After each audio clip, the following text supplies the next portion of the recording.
After his rebirth, the first thing Zhou Qinzi did was to kneel before his parents, his words earnest and sincere. Father, Mother, regarding the marriage alliance with the Song family, I choose to marry Song Zhuan. Startled by their son's sudden request, both Zhou's father and mother wore expressions of utter surprise. Qinzi, don't you love Mengqing? Zhuan is Mengqing's aunt. As if reminded of something, Zhou Qinzi's gaze flickered, his voice tinged with a trace of sorrow. It is precisely because I know the consequences of loving her that I no longer dare to. Father, Mother, I have never asked anything of you.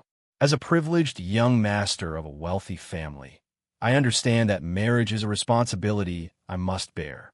I have only this one request. Please grant it.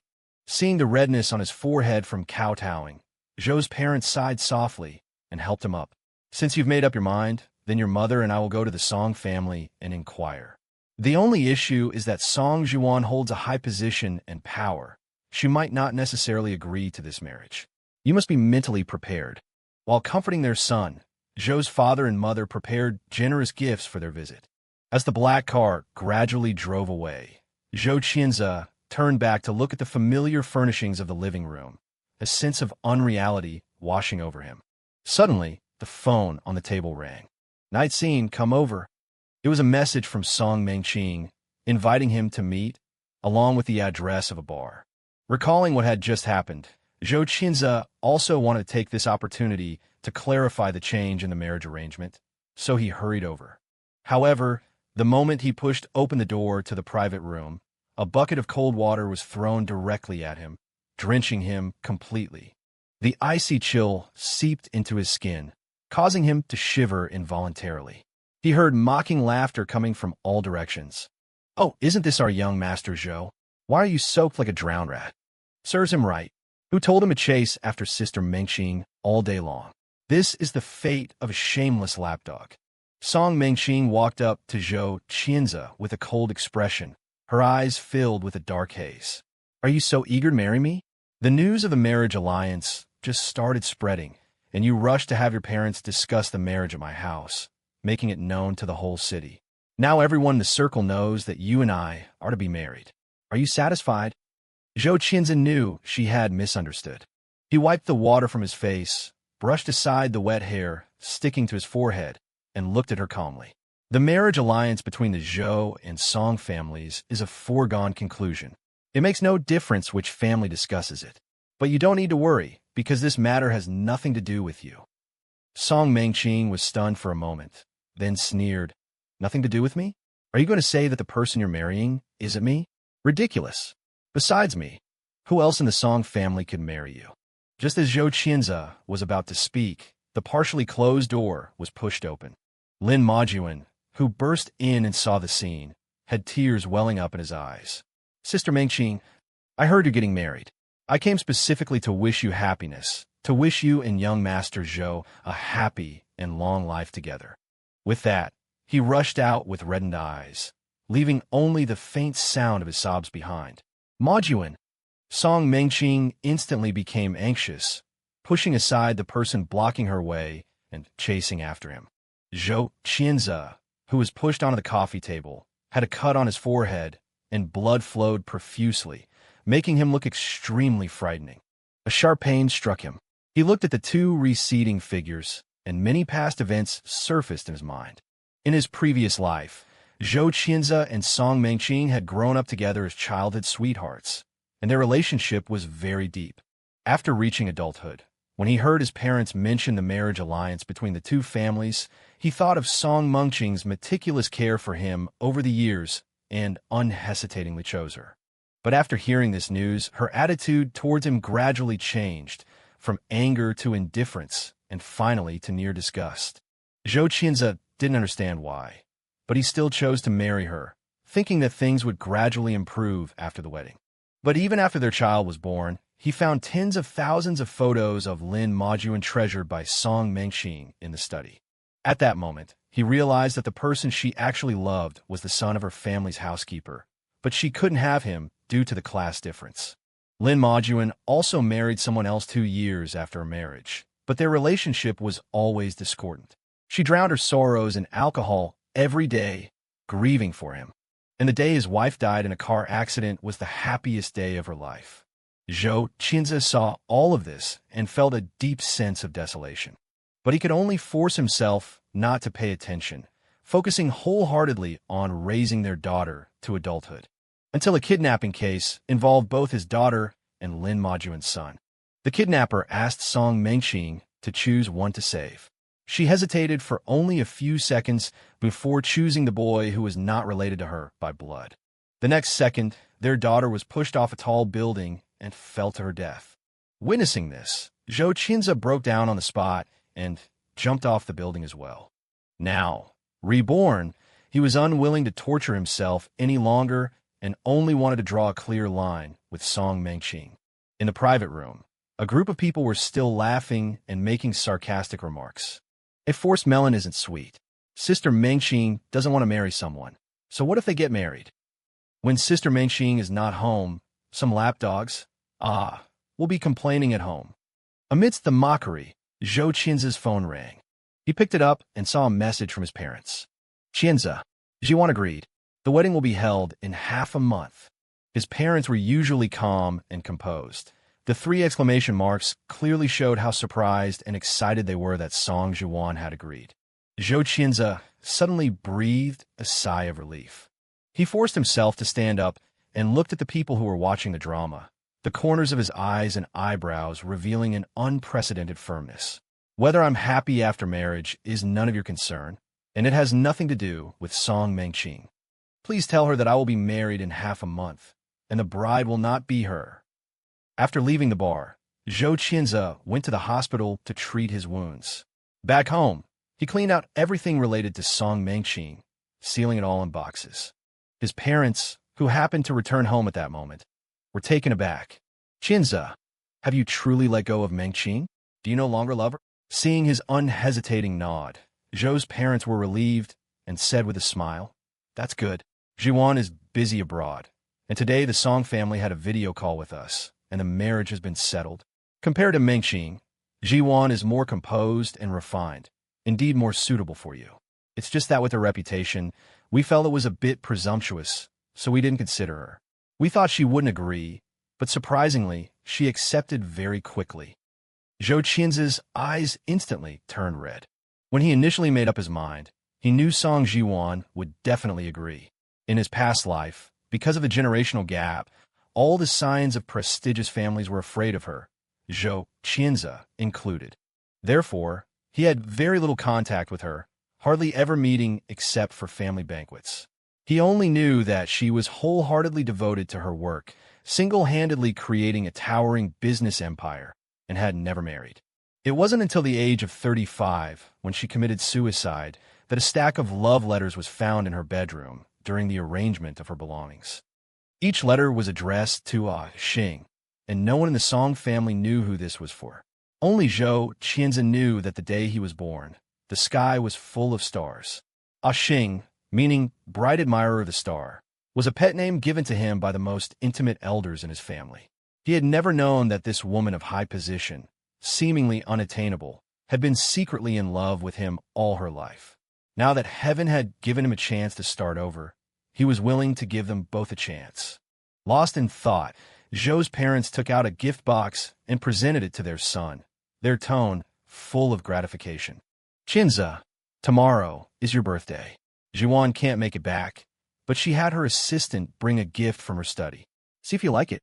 Upon opening it, Zhou Qinzi saw a dazzling ring. This was the most expensive diamond ring auctioned by Sotheby's in nearly 50 years, named Plucking the Star. He had been fortunate enough to see it once and had never forgotten it. He hadn't expected Song Jiwan to send such a priceless gift. A warmth rose in Zhou Qinzi's heart. In his previous life, ever since the news of their arranged marriage spread, Song Mengqing had never given him any gifts. He had long forgotten what it felt like to receive a gift from a loved one. The next day, the birthday banquet for the eldest son of the Zhou family began promptly at 7 in the evening at the most luxurious hotel. A host of guests offered their congratulations. With the matter of his arranged marriage settled, Zhou Qinzi felt a weight lifted from his heart, and a smile graced his face.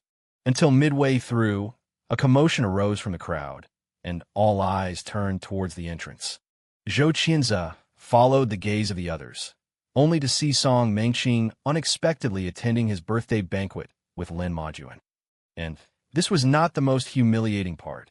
The most humiliating thing was that Song Mengqing's group of friends came marching towards him with a huge plaque.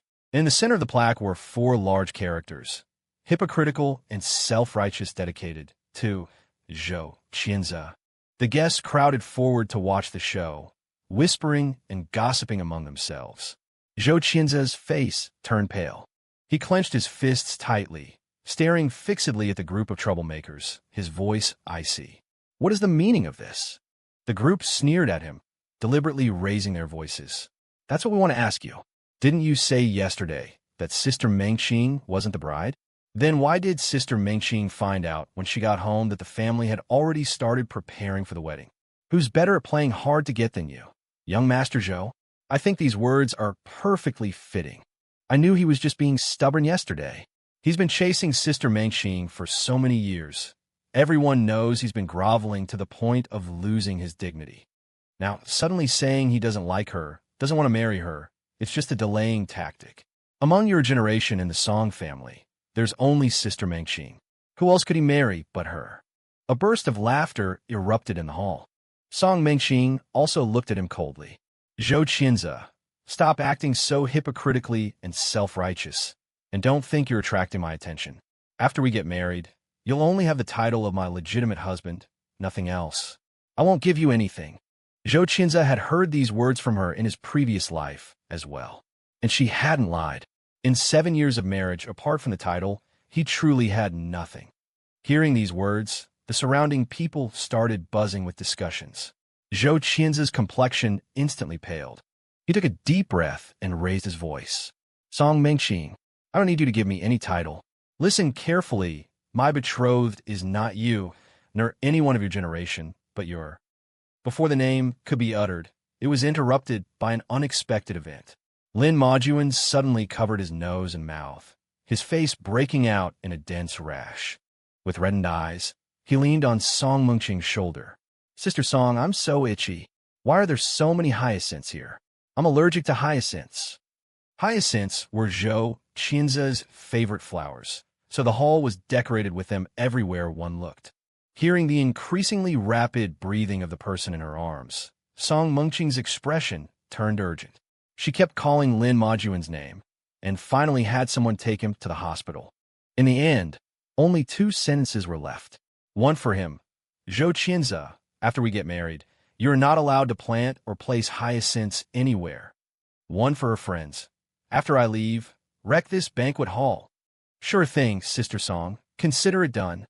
Before the words faded, the group, like a band of bandits, picked up tables and chairs and started smashing everything in sight. The birthday cake was smeared all over the floor, shards of glasses and dishes flew everywhere, and the flowers were trampled into mud by the dodging guests. Stop. Why do you have to wreck my birthday banquet? Stop. You're going to marry Sister Mengqing anyway, and you're so obedient to your wife. Naturally, whatever Sister Mengqing says goes, haha. Zhou Qianze shouted until his throat was hoarse, but he couldn't stop the violence, only receiving endless ridicule in return. Finally, all the guests left, and his birthday ended in a mess. In the following days, Zhou Qianze shut himself in his room with reddened eyes, neither stepping out of the main gate nor the inner one. After learning of Song Mengqing's outrageous behavior, Zhou's parents were even more relieved that not letting their son marry her was the right decision. They even clamored about going to the Song family, but were stopped by Zhou Qianze, who finally emerged after several days of seclusion. With the wedding imminent, he didn't want any more trouble. After pacifying his parents, he left home with a design sketch. He hadn't been shutting himself away to fret over Song Mengqing. She was already someone irrelevant to him. He had been in his room, personally designing a wedding ring for Song Zhuan. Knowing the extraordinary value of Starcatcher, he secretly wanted to repay her deep affection with this heartfelt gesture. He handed the sketch to the butler, instructing him to find a master craftsman to carve and create it. However, when the agreed-upon completion date arrived, the ring was nowhere to be seen. Zhou Qianze inquired, and learned that Song Mengqing had come to pick out jewelry a few days earlier, had taken a fancy to the ring at first sight, and after some questioning, had simply taken it away. She left only a sentence. "It's for me anyway. No need to have Zhou Qianze pick it up." The staff, aware of the impending marriage between the Zhou and Song families, did not stop her. Zhou Qianze's heart sank. He rushed to the Song residence to find Song Mengqing and retrieve the ring. As soon as he entered, he saw Lin Majuan sitting amidst a pile of packages. "Miss, you secretly cleared my shopping cart again without telling me. You're so good to me. How can I ever repay you?" "I'm happy to do it. You don't need to repay me. And I've told you several times, don't call me Miss anymore." Only then did Lin Majuan call her Mengqing. Seeing the affectionate glances between the two, Zhou Qianze didn't even blink and strode inside. Hearing footsteps, Song Mengqing turned around and frowned upon seeing him. "What are you doing here?" "The wedding ring you took, give it back to me." Seeing Zhou Qianze's outstretched hand, Song Mengqing raised an eyebrow. "It's gone." Zhou Qianze's gaze sharpened, and his tone became heavier. "What do you mean it's gone?" Song Mengqing was still thinking of an excuse when Lin Majuan, sitting on the floor, spoke up timidly. "Mr. Zhou, I saw online that wedding rings are the easiest to use for opening packages, so I used it to open a few hundred packages. The ring is scratched now. Do you still want it?" As he spoke, he opened his palm, revealing the badly marred ring. Song Mengqing actually used his wedding ring for Lin Majuan to open packages. A surge of anger flared up in Zhou Qianze's heart, rapidly spreading throughout his body. He could no longer control his emotions, and his eyes reddened as he looked at the two nonchalant people in front of him. "Song Mengqing, what right did you have to take my things without permission? Lin Majuan, what gives you the right to trash it like this? Don't you two know how to write the word respect?" Seeing him so distraught over a ring, Song Mengqing's good mood was ruined, and her tone became impatient. "This wedding ring was originally for me. What are you shouting about?" "Oh, right. I've decided to register our marriage, but not hold a wedding ceremony. So you're designing a wedding ring is useless. Don't waste your efforts."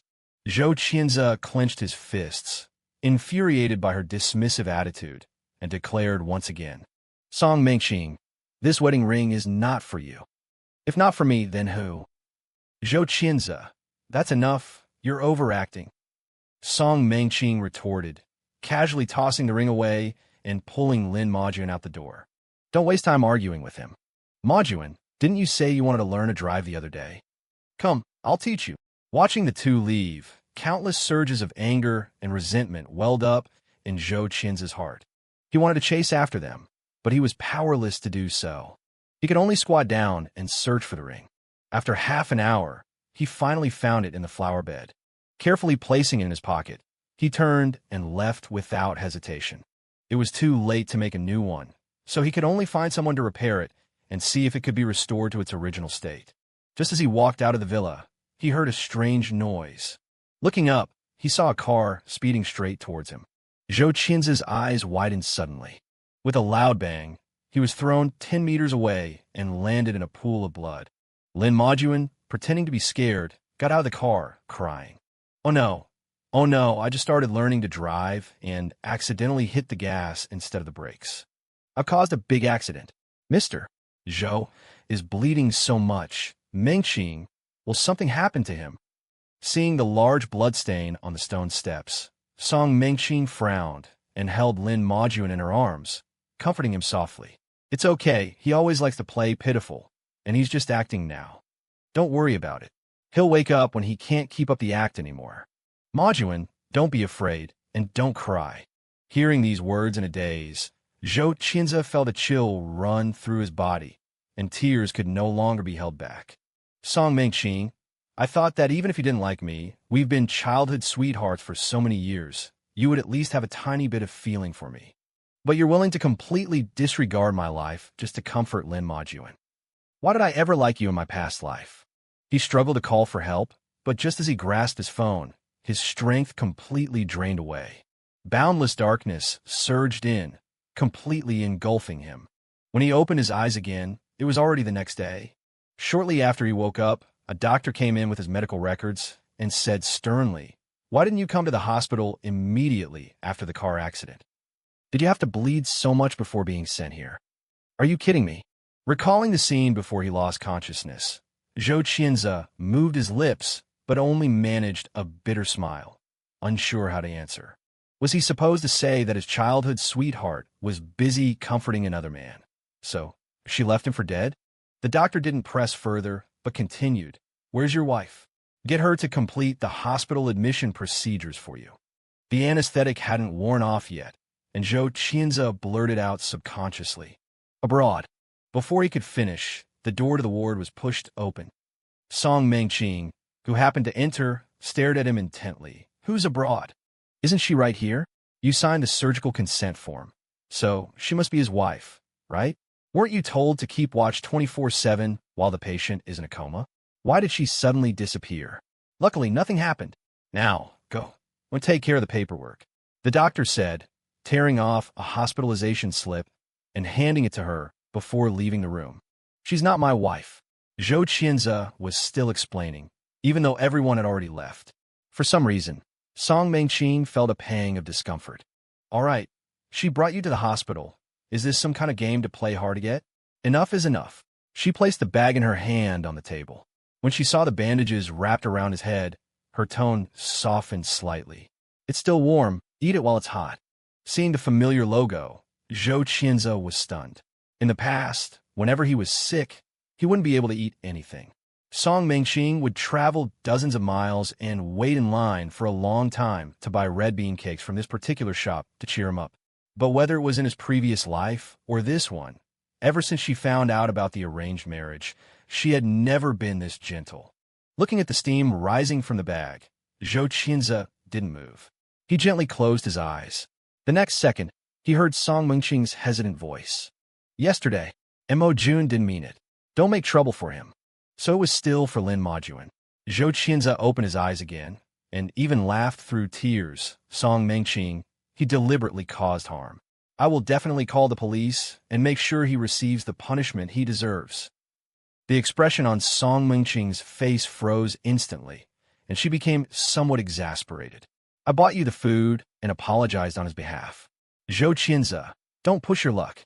Seeing that she couldn't pretend any longer, Zhou Qianze smiled again, looking at her with reddened eyes, like a silent confrontation. As if knowing his stubborn temper, after an unknown amount of time, Song Mengqing rubbed her temples and sighed deeply. Since that's the case, let's both take a step back. You're making such a big fuss. Don't you just want me to marry you? Fine, I'll give you a wedding. The one both families are preparing, the one you've been longing for. I'll attend. Are you satisfied now? Seeing the suppressed expression on her face, Zhou Qianze lowered his eyes, unable to help but recall the past. In his previous life, Song Mengqing did not attend that wedding. She loathed him, and she loathed the wedding. Now that she had relented, it was still because of Lynn Majuan.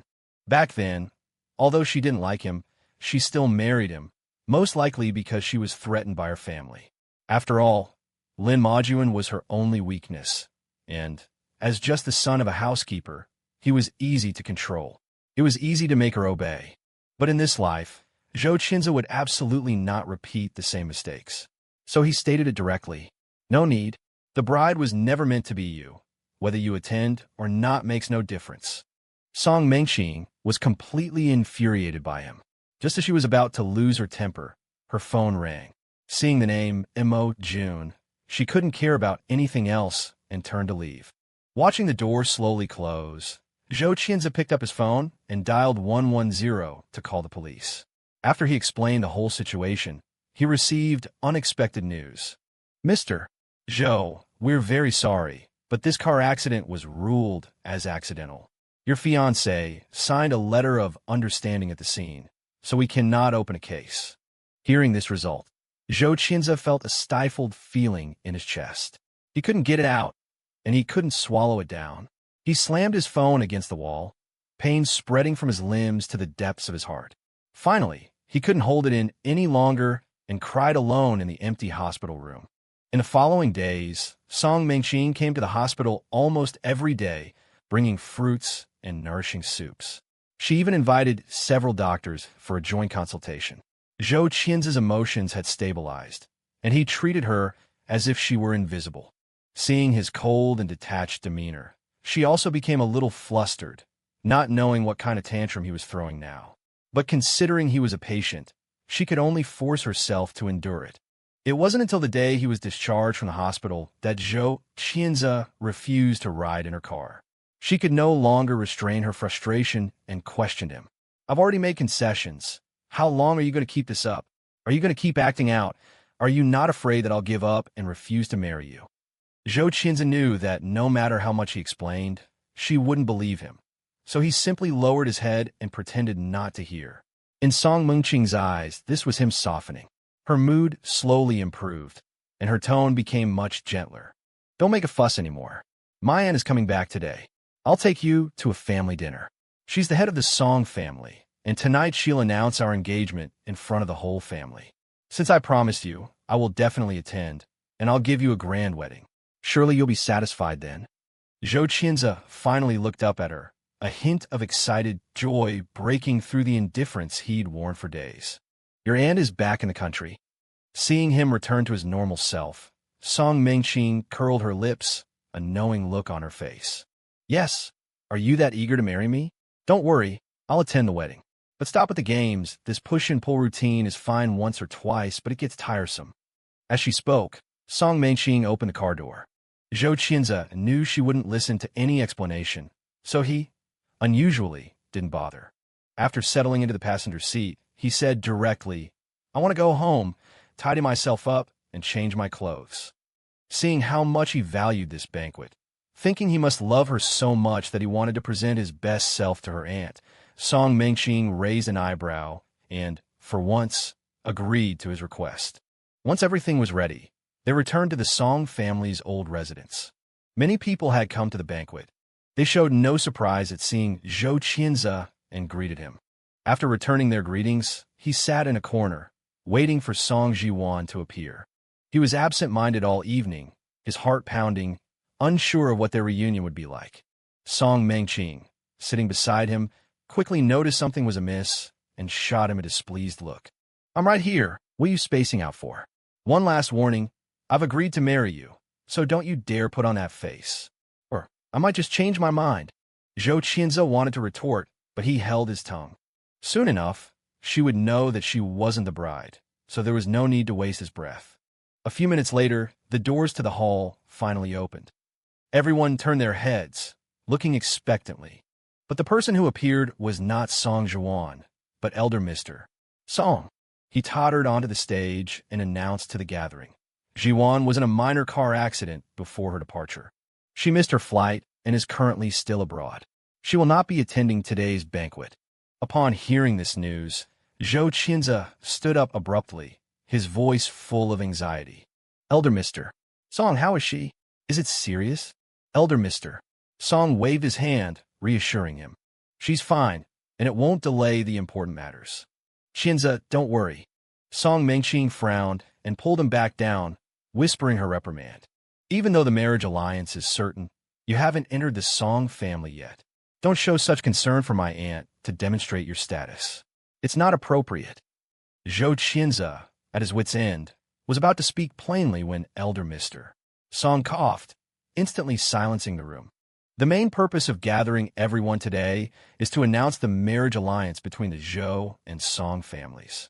The wedding date has been set for 7 days from now at Nanping Villa. The betrothed parties are, from the Zhou family, young Master Zhou Qianza. In the elder's booming announcement, Song Mengqing received a message from Lynn. Whatever he sent caused her expression to change drastically. She swiftly got up and hurried out of the room, not staying to hear the rest. And from the Song family, our family head, Song Jiwan. This unexpected choice caused an uproar in the hall, with whispers spreading like wildfire. "Did I hear that right? Jiwan? Not Mengqing." "Yes, how can it be Jiwan? Isn't the family head indifferent to men? Why would she marry a young fellow like him?" The murmurings of the crowd nearly overturned the entire hall. But given Song Jiwan's status, everyone, though shocked, dared not say too much, and they Finfun sent their congratulations to Zhou Qianza, who had risen to acknowledge them. After the banquet, his mind remained troubled by the car accident, and he made a special visit to Elder Mr. Song. The elder patted him on the shoulder, his face full of joy. Jiwan sent photos. I saw them. It's just a minor injury. She'll recover quickly. Qinze, just focus on the preparations. With this reassurance, Qinze finally felt at ease. For the next 2 or 3 days, he stayed at home, preparing invitations, wedding attire, dowry items, and other things oblivious to the outside world. During this time, he received many messages from Song Mingqing's friends, but he didn't open a single one. It wasn't until one day, before resting, that he accidentally clicked on one and discovered they were all talking about the same thing. Sister Mengqing was injured and is hospitalized at City Center Hospital, room 609. Won't you come and see her? Remember to bring some of the chicken soup Sister Mengqing loves. What's the meaning of not replying to messages? Are you still playing that old trick of push and pull? Is it never ending? Qinze, what are you doing? You, a lovesick puppy, acting all high and mighty? Get over here. Seeing these messages now, Qinze found them amusing. He took a few seconds to type a line and send it. Song Mengqing had a car accident. She has nurses, she has you, and she has Lynn Majuan. What does it have to do with me? After the message was successfully sent, Qinze opened his WeChat moments. Scrolling down, it was filled with Song Mengqing's selfies from the hospital. He remembered that she almost never updated her moments, so he was a little surprised to see them. But he didn't dwell on it. He glanced at them and exited, reaching out to the Song family members he had added a few days earlier, inquiring about many things concerning Song Zhuan. After learning that Song Zhuan enjoyed eating fish, Qinze went to his own fish pond the next day, planning to catch a few fish to practice his cooking skills, so he could make them for her in the future. Just as he'd picked out the ones he liked, he turned around to see Lynn Majuan, who had somehow gotten in, walking towards him. He wrung his fingers, looking utterly innocent. Mr. Zhou, are you angry because you know that Mengqing fought with someone and injured her hand to protect me? It's all my fault. If you want to blame someone, blame me. I know you're her fiancé, and I'm just the housekeeper's son, not worth her going to such lengths. Hearing his passive-aggressive tone, Qinze frowned and turned to leave. Lynn Majuan grabbed his hand, and in his puzzled gaze, flashed a provocative smile. Qinze hadn't yet understood why his expression had suddenly changed when he saw him raise his hand and slap himself several times, crying his heart out. Mr. Zhou, hit me, scold me, I'll accept it all. I just beg you not to be angry with Miss. As long as you go and see her, no matter what you do to me, I won't resist. Seeing his uncharacteristic behavior, Qinze's eyelids twitched, realizing something was amiss. He was just about to pull his hand away when he saw Song Mengqing, her face full of anger, bursting in with a group of people surrounding them. Qinze, why did you hit Majuan? I've already agreed to hold the wedding. Don't push your luck. Qinze looked at her coldly. I didn't hit him. There's surveillance over there. See for yourself. He then intended to leave, but the furious Song Mengqing glared at him, not listening to a word, her voice like ice. I used to think you were just a spoiled young master, but now it seems you're simply hopeless. With that, she had her friends restrain Qinze and then took Lynn Majuan's hand. Majuan, I won't allow you to suffer any grievances. Hit him back. Lynn Majuan initially sobbed and said he didn't dare, but after everyone around him encouraged and supported him, he stopped pretending, and with all his strength, he slapped him fiercely. With a loud crack, Qinze's face swelled up, and his still healing forehead began to bleed. A burning pain shot through his nerves, making his ears ring. Taking advantage of the fact that no one noticed, Lynn Majuan pushed the still-dazed Qinze into the pond, pretending to be kind and saying he wanted to save him. Song Mengqing cast a cold glance and left with her entourage. Don't bother. The water is so shallow, he won't drown. Qinze struggled in the water for a long time, exhausting all his strength before he was finally discovered and rescued. After returning, he developed a high fever that night, which still hadn't subsided the next day. He had many dreams related to the past, tears hanging at the corners of his eyes, muttering nonsense. I feel so awful, Sister Mengqing. Didn't you go to buy me red bean cakes? Why haven't you come back? It was my fault. I'm sorry, Sister Mengqing. I promise you I won't hide the love letters other boys give you anymore.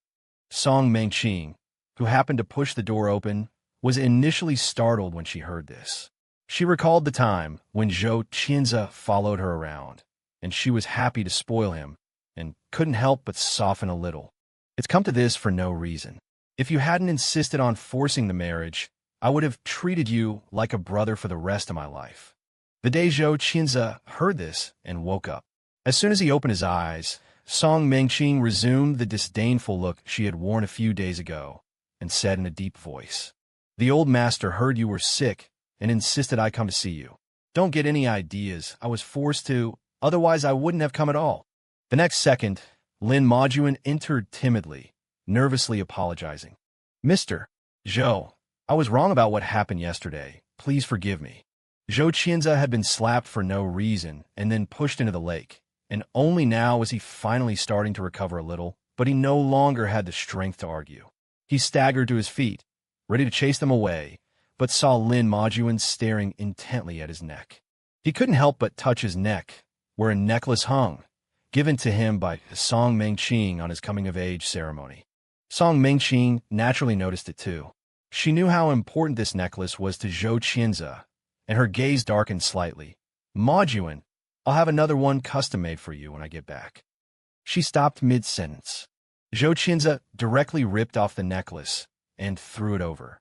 Then, forcing himself to get up, he took the box he had packed some time ago and brought it to Song Mengqing. Seeing his cold actions, Song Mengqing's heart suddenly tightened. "What do you mean by this?" Zhou Qianze directly stuffed the box into her arms and said softly, "We're getting married. My future wife will misunderstand if she sees these things you gave me before. Song Mengqing, I'm giving these all back to you. From now on, we have nothing to do with each other." Song Mengqing knew he was acting up again. She overturned everything in the box, her face darkening as she looked at him. "You were the one who hit Majuan first, and now you're throwing a tantrum? Isn't your future wife me? And nothing to do with each other. Let's see if you can keep up the act on our wedding day." After venting the frustrations that had been suppressed in her heart, she dragged Lynn Majuan away. Looking at the mess on the ground, Zhou Qianze smiled and called out softly, "Throw all this junk into the trash can." The day before the wedding, Zhou Qianze received a text message. It read simply, "I'm back. See you tomorrow." No name, no note, but he knew. It was her, Song Zhiwan. His wavering heart suddenly settled, and he slept soundly. The next day at 10 o'clock, the Song family's bridal procession arrived at the Zhou residence, followed by cameras. This marriage of wealthy families would be broadcast live to the public. Song Mengqing opened the car door and went upstairs. When she saw Zhou Qianze in a white suit, a flicker of astonishment crossed her eyes. For some reason, she felt like she had seen the scene before, and she was lost in a daze for a moment. Only when someone beside her reminded her did she extend her hand to him. But Zhou Qianze didn't take it. He looked at her calmly, his tone flat. "Song Mengqing, you've come to the wrong place. You should be sitting in the guest seats." This statement angered Song Mengqing, and her face instantly darkened. "Here we go again? Don't you know today's wedding is being broadcast live throughout the city? Do you have to keep making a scene and embarrass both families?" Zhou Qianze didn't argue with her further and went downstairs alone. Song Mengqing's outstretched hand clenched into a fist. She took a deep breath, forcibly suppressing her emotions, and followed him. Just as she was about to get into the back seat of the wedding car, her phone rang. A minute later, she closed the car door, looking at Zhou Qianze inside. "I have something very important to do, and I can't make it to the wedding. Go and tell the elders on both sides that the wedding is canceled." She had thought that when she said this, Zhou Qianze would be sad and embarrassed, and tears would fall, but he just looked at her calmly. "I told you, whether you come to this wedding or not, it doesn't matter. Because the bride is not you." Seeing his non-committal attitude, a trace of panic flashed through Song Mengqing's heart, but she still said sternly, "I said the wedding is canceled. If I, the bride, don't show up, do you really want to become the laughingstock of the whole city?" This time, Zhou Qianze didn't even bother to speak and directly told the driver to drive. Soon, the grand procession of cars left the scene. Song Mengqing didn't have time to soothe his temper either. She hailed a car by the roadside. When she arrived at the hot spring resort in the suburbs and saw Lynn Majuan surrounded by a group of friends, her brow furrowed. Didn't you say Majuan was in danger? A group of friends pulled her inside, giggling. We tricked you. If we hadn't said that, how could you have run away from the wedding? We just wanted to see what kind of joke Zhou Qianze would make today. Hearing this, Song Mengqing's expression suddenly changed. She quickly pushed away the hands on her shoulders and turned to leave. Nonsense! Lin Majuan grabbed her hand, blinked his reddened eyes, and pleaded, Mengqing, my head really hurts. Will you stay and keep me company? Anyway, it's far from the wedding venue, and you won't make it in time even if you go now. That was indeed the case, but Zhou Qianze, while she was hesitating, her friends had already turned on the live broadcast and projected it onto the screen. Everything on the screen was proceeding as planned. Seeing Zhou Qianze stubbornly refusing to cancel the wedding, everyone's faces showed mocking smiles. He still hasn't called it off? It'll be so embarrassing when the ceremony starts and there's no bride. Zhou Qianze is too eager to get married. Huh? Joking with the reputation of two families, it'll be funny when he can't handle the situation. Song Mengqing didn't know what he was thinking, and her face was so gloomy that it could drip water. She was pondering whether to call the Song family to inform them when she heard an exclamation from beside her. The wedding has started. Song Mengqing instinctively looked up and saw Father Zhou leading Zhou Qianze to the center of the stage. He stood alone under the spotlight for a long time, and the bride did not appear. The live broadcast room was flooded with question marks and comments like, did the bride run away? The people in the room were laughing so hard they couldn't stand up straight. Song Mengqing, who had anticipated this outcome, had a cold expression and said with a hint of anger, foolish. She couldn't bear to watch anymore and wanted to turn off the live broadcast. Just as her hand reached the exit button, she heard the MC's voice. The bride enters. The next second, the closed doors opened. Under the gaze of thousands, Song Zhuan appeared, wearing a wedding dress inlaid with sky blue diamonds. She faced the audience and nodded slightly. Her cool, enigmatic eyes swept across the room, exuding an overwhelming sense of pressure. The entire hall fell silent, not a whisper to be heard. The guests were stunned. No one had expected that in the marriage alliance between the Zhou and Song families, the bride would be Song Zhuan. The people waiting in front of screens for a spectacle were also frozen in place like stone pillars. Song Mengqing clenched her teeth, her forehead bulging with veins, her voice filled with fury. Little aunt? Impossible. There must be some mistake. At this, everyone in the room snapped back to reality, stammering in agreement. Yes, yes, yes. The master of ceremonies must have made a mistake. How could President Song marry Zhou Qianze? They're a generation apart. Zhou Qianze wouldn't even have sister Mengqing. How could he be worthy of President Song? It's a blunder, just a blunder. While the group was still in denial, Song Zhuan had already reached the center of the stage. The wedding had entered the next phase, the vows. Miss Song Zhuan, do you take Mr. Zhou Qianze to be your husband, to love him and be faithful to him, for richer or poorer, in youth and old age, to stay by his side and grow old together? After hearing Song Zhuan's solemn vow of I do, the entire room fell into a dead silence. Everyone's mouths were agape, their eyes filled with disbelief at what was unfolding before them. Song Mengqing's mind went blank, the blood in her veins seeming to reverse its course. She grabbed a set of car keys, overturned the table of drinks in front of her, and rushed out like a madwoman, ignoring the shouts from behind. Only one thought remained in Song Mengqing's mind. Zhou Qianze was supposed to be her fiancé. He was only supposed to marry her. He absolutely could not marry her little aunt. She floored the accelerator, running more than a dozen red lights. By the time Song Mengqing arrived at the scene, the wedding banquet was drawing to a close. Most of the guests had already left, leaving only the relatives of the Zhou and Song families. She spotted Zhou Qianze, surrounded by people, laughing and talking in the crowd at a glance. She rushed forward and grabbed his hand, her voice filled with unprecedented panic and anxiety. Come with me. Before Zhou Qianze could speak, the families around them spoke up. Mengqing, what are you doing? It's your little aunt and Qianze's wedding. Why did you arrive only after it ended?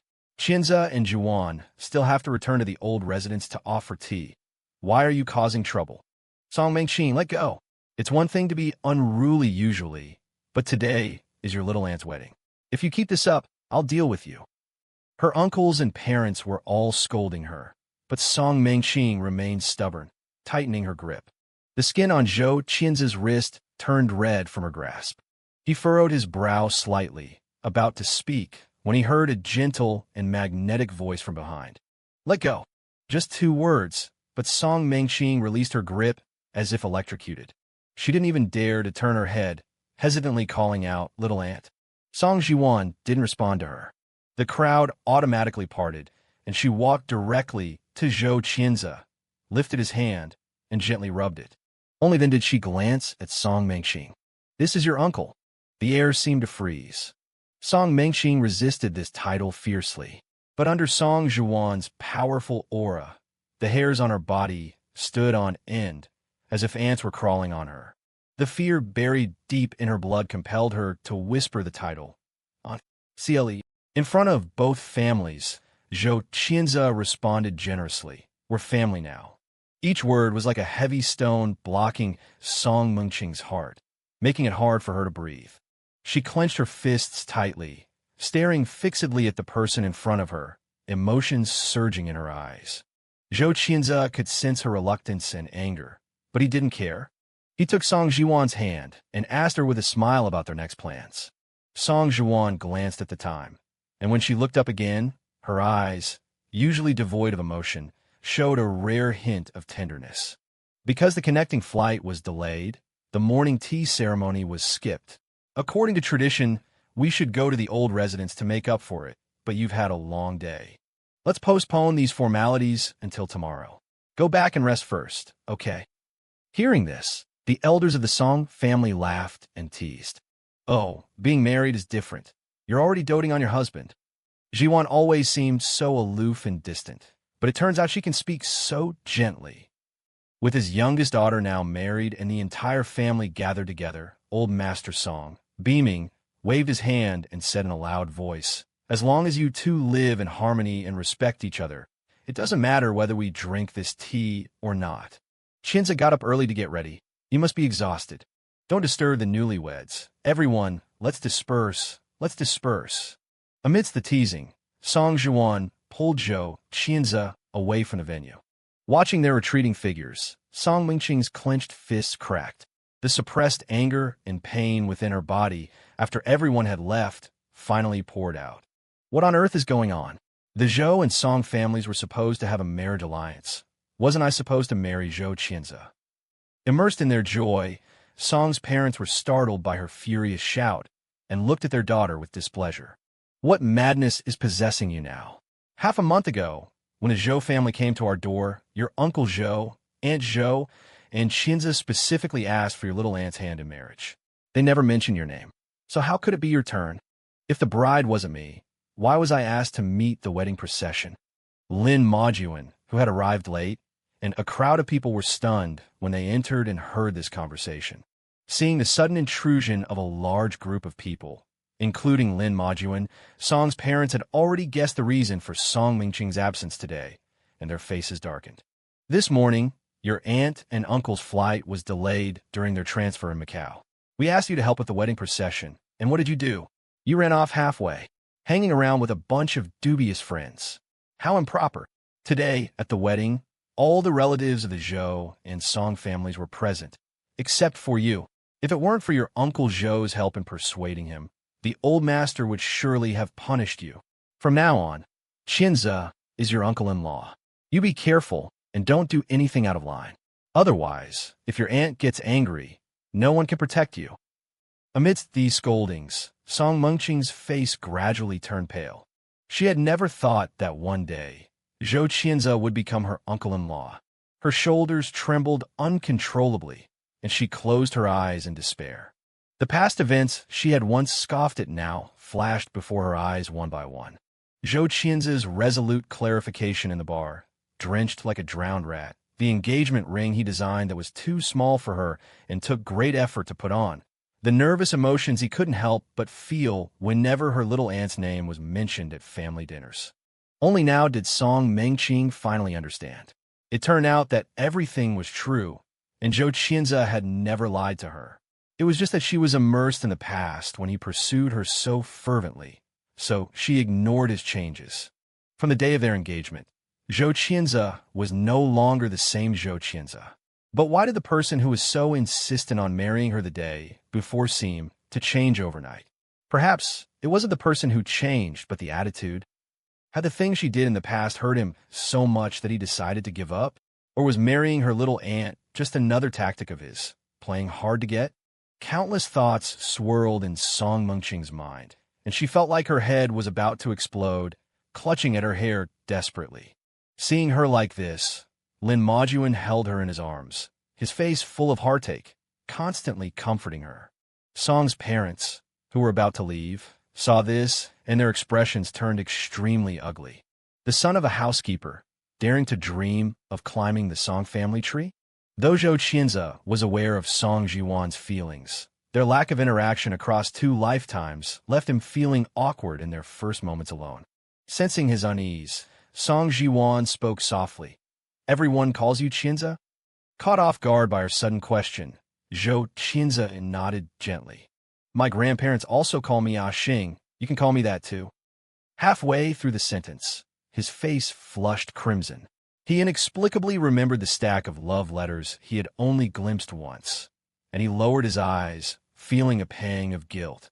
A subtle glimmer passed through Song Jiwan's eyes, a gentle smile playing on her lips. "Xing, like the stars, the countless stars in the sky, am I right?" For some reason, Zhou Qianze detected a hint of delight in her voice. Unable to control his curiosity, he stole a glance to confirm, only to be caught in her deep, mesmerizing gaze. For a moment, he was captivated, staring at her blankly. The next second, he heard her say something that shattered his perception of her. "Xing is nice, and Qianze is good too, but I think husband is the best. After all, it's unique." At those last 4 words, Zhou Qianze's heart began to pound like a drum. Not knowing how to respond, he simply mumbled an agreement, flustered, and quickly averted his gaze, lowering his head. Even with the air conditioning on in the car, he felt sweat beading on his skin, their clasped hands damp and sticky. Song Jiwan chuckled softly, thoughtfully lowering the temperature a few degrees and offering him a handkerchief. As Zhou Qianze wiped his sweat, he heard her continue, seemingly talking to herself. "Although we're a generation apart, and I'm 7 years older than you, broadly speaking, we can be considered contemporaries." The driver, who had worked for the Song family for over 30 years, couldn't contain himself upon hearing this and interjected, "Miss Song, how did you figure that? That's quite a stretch." Song Jiwan glanced at the man grinning in the rearview mirror, a hint of resignation in her voice. "Uncle Lou, don't spoil my fun." All right, I won't say another word. You go on, continue." Only then did Song Jiwan look away and pick up where she left off. "Although we haven't had much interaction before, we're husband and wife now. You don't have to be so afraid of me. Just talk to me like any other couple would. I'll listen to my husband's suggestions and fulfill my responsibilities as a wife." This was the first time Zhou Qianze had heard her speak at such length. It was also the first time he had seen her chat so casually and freely in a public setting. For a moment, he felt a little uncomfortable and couldn't help but ask, "Say whatever I want." Seeing Song Jiwan nod, he mustered his courage and asked a question. "Why did you agree to marry me?" Song Jiwan was stunned for a few seconds, but she quickly recovered and posed a question back to him. "I can answer you, but before that, I want to ask you a question too. Why did you choose me as your marriage partner?" Now it was Zhou Qianze's turn to feel a headache coming on. Fortunately, he was quick-witted and soon came up with a few reasons. "I'm the only son of the Zhou family, and you're the head of the Song family. Marriage is about a union of powerful families.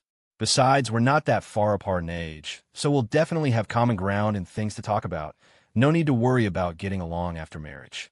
And you're so outstanding, I thought I'd try asking the best first. If you actually agreed, wouldn't I be the lucky one?" Song Jiwan knew immediately that he was just making things up. This wasn't what he truly felt. But there were some things she really wanted to get to the bottom of. So, After he finished his rambling explanation, she pressed further. In your mind, I was your first choice for marriage, and Mengqing was the second option. The carriage fell silent in an instant. The mere mention of that name brought back a flood of Wei Sura memories for Zhou Qianze, his gaze subtly shifting. Sensing his reluctance to discuss the person, Song Zhuan was about to change the subject when she heard his voice, noticeably lower. No. Two decisive words, spoken with unwavering finality. Zhou Qianze then lifted his head and looked at her steadily, his eyes holding a resoluteness she had never seen before. If you don't agree, then I will definitely not join the Song family. I'll find a way to call off this arranged marriage. Hearing this answer, Song Zhuan felt a strange sense of relief. She rubbed her fingertips together and asked two more questions that were crucial to him. Isn't Mengqing good? Didn't you like her very much? Her barely audible voice carried a trace of complex emotions, difficult to decipher. Zhou Qianze caught it. He knew why she was asking this, and he knew that his answer would affect their future interactions. Song Zhuan was a woman of proud forbearance. She would never allow herself to be someone's second choice, a substitute for an unattainable love. In their past life, those feelings had been completely buried for over 30 years, only to be discovered after her accidental death, revealing her almost abnormal self-control. If she knew that he had been reborn and had chosen her only to avoid repeating the past, she would undoubtedly continue to bury those feelings. This was not what Zhou Qianze wanted, so he lied. I only ever liked her face. I figured, since it's an arranged marriage anyway, marrying a beautiful and accomplished woman wouldn't be so bad, so I chased after her. You're so capable. You must have known that she doesn't love me, right? I don't have your abilities. I only recently found out about it. I'm the esteemed young master of the Zhou family. How could I tolerate my wife having another man in her heart? So, without any hesitation, I decided to dump her. You're 1,000 times better than her, so I thought I'd give it a try. Anyway, everyone in Jingbei knows that I, Zhou Qianze, am unscrupulous and shameless when it comes to chasing women. Although his tone was light, Song Zhuan saw the faint glimmer of tears in his eyes. Having navigated the treacherous waters of the business world for years, she had seen all sorts of people and could easily see through them. But facing a lying Zhou Qianze, she couldn't bring herself to say a harsh word, only wanting to embrace him. And she did just that. After all, they were husband and wife now. The restraints of the past no longer applied. The man sobbed softly, his tear-soaked shirt clinging to her, causing an inexplicable ache in her chest. She gently patted his back, her voice gentler and warmer than the spring sun. This is called bravery, not unscrupulousness. It was a simple sentence, yet it acted like putty, smoothing over the deeply etched, uneven scars on Zhou Qianze's heart. He no longer suppressed the emotions that had caused him so much pain, letting them all flow out in his tears. After a good, long cry, he was also hungry, and the car had stopped. The carriage was left with only the newlywed couple, still holding each other close. With the emotions dissipated, Zhou Qianze felt nothing but embarrassment when he recalled the previous scene. How could he have cried in front of Song Zhuan? How was he supposed to explain this? As he pondered, Song Zhuan spoke first. Weren't you curious why I agreed to the arranged marriage? The reasons are the same as yours. Firstly, for a powerful alliance. Secondly, because you are very good. And thirdly, I'm getting older, it's time to settle down. Zhou Qianze knew immediately that she was just making excuses. In her previous life, she had been pressured by her family to get married until she was 35, all for him, and she had remained single. So he muttered under his breath, "Liar." A flicker of surprise crossed Song Zhuan's eyes, and she nodded noncommittally. "You lied to me too. 101, we're even." One night, Song Mengqing was drowning herself in alcohol, drinking until she vomited, yet she refused to put down the glass. Beside her, Lynn Majuan's eyes were swollen from crying, his voice hoarse as he pleaded with her. "Mengqing, please stop drinking, okay? If you keep this up, you'll end up in the hospital. Don't hurt yourself like this over a man who doesn't know what's good for him, a social climber, okay?" Hearing this, Song Mengqing's somewhat muddled eyes regained a bit of clarity. She grabbed Lynn Majuan's collar, her voice still carrying a drunken slur. What do you mean? Doesn't know what's good for him, social climber. He married my little aunt just to spite me. We've known each other for over 10 years. How could I not understand his little games? He just wants me to coax him. I'll go find him right now, just crook my finger, and he'll definitely come running back. With that, Song Mengxing pushed away the wine bottles and staggered to her feet, heading towards the door. Lin Majuan bit his lip, his face full of resentment as he followed her. The taxi driver stopped the car at the South Bay Villa. Song Mengxing directly entered the password and barged in. In the quiet of the night, the incessant knocking disturbed everyone's peaceful slumber. The butler opened the door and, seeing it was her, quickly called for someone to help her inside, and was about to go upstairs to inform Song Zhuan. A gust of evening wind sobered Song Mengxing up a little, and she insisted on going upstairs with them, banging on the door. Awakened by the noise, Song Zhuan opened the door and, seeing her drunken state, her expression immediately turned cold. Take her to sober up. The butler, receiving the order, immediately led people into the bathroom. In the hallway, only Lin Majuan remained. He lowered his head, trying to minimize his presence, his voice sounding as if he were about to cry. Miss Song. Song Zhuan glanced at him, about to ask what had happened tonight, when she heard footsteps behind her. What's all the commotion? Seeing Zhou Qianze rubbing his eyes as he walked out, a bit of warmth rose in her cold eyes.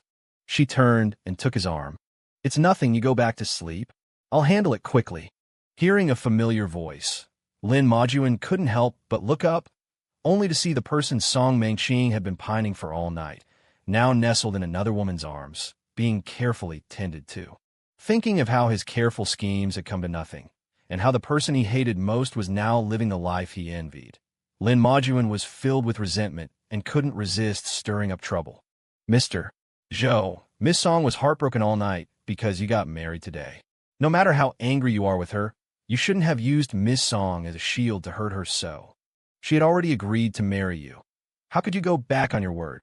After not seeing him for a few days, Lin Majuan's ability to sow discord and speak in such a saccharine, manipulative way had truly grown. Zhou Qianze raised an eyebrow, about to speak, when he heard Song Zhuan's low voice. Sharp tongue.